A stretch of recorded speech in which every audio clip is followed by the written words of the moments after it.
Ankleshwar railway યાર્ડમાં આજે સવારના સમયે ગુડ્સ ટ્રેનના ડબ્બા પાટા પરથી ઉતરી પડ્યા હોવાની વાત વાયુવેગે ફેલાતા રેલવે તંત્ર અને સ્થાનિક લોકોમાં ભારે દોડધામ મચી ગઈ હતી.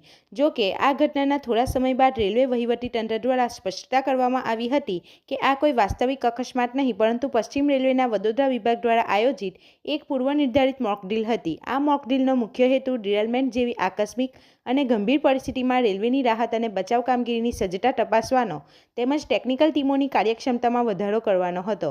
ઘટનાની જાણ થતાં જ રેલવેના ઉચ્ચ અધિકારીઓ, ટેકનિકલ સ્ટાફ અને સુરક્ષા દળોનો કાફલો ઘટના સ્થળે દોડી ગયો હતો અને સમગ્ર પરિસ્થિતિનું ઝીણવટભર્યું નિરીક્ષણ કર્યું હતું. આ પ્રાયોગિક તાલીમ દરમિયાન ખાસ કરીને અકસ્માતના સમયે રેલવે વિભાગ, ફાયર બ્રિગેડ, પોલીસ અને આરોગ્ય વિભાગ જેવા વિવિધ તંત્રો વચ્ચે અસરકારક સંકલન કેવી રીતે સાધવું તેના પર ભાર મૂકવામાં આવ્યો હતો. આ મોકડ્રીલમાં અંકલેશ્વર અને પાનોલી ઔદ્યોગિક વિસ્તારના ફાયર ફાઇટરો પણ આધુનિક સાધન સામગ્રી સાથે જોડાયા હતા, જેમણે ટ્રેનમાં આગ લાગવાની સ્થિતિમાં આગ પર કાબૂ મેળવવાની અને વેગનમાં ફસાયેલા લોકોને સુરક્ષિત બહાર કાઢવાની પ્રેક્ટિસ કરી હતી. આ સાથે જ રેલવે એન્જિનિયરિંગ ટીમ દ્વારા પાટા પરથી ઉતરી ગયેલા ડબ્બાઓને હાઇડ્રોલિક જેક અને અન્ય મશીનરીની મદદથી ફરીથી પાટા પર ચઢાવવાની જટિલ પ્રક્રિયાનું પણ નિદર્શન કરવામાં આવ્યું હતું.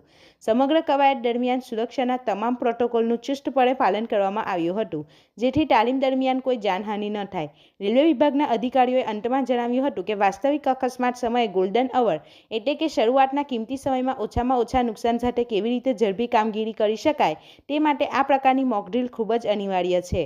આ સફળ આયોજન બાદ તંત્રએ સંતોષ વ્યક્ત કર્યો હતો અને ભવિષ્યમાં કોઈપણ કટોકટીને પહોંચી વળવા માટે પોતાની પ્રતિબદ્ધતા દોહરાવી હતી.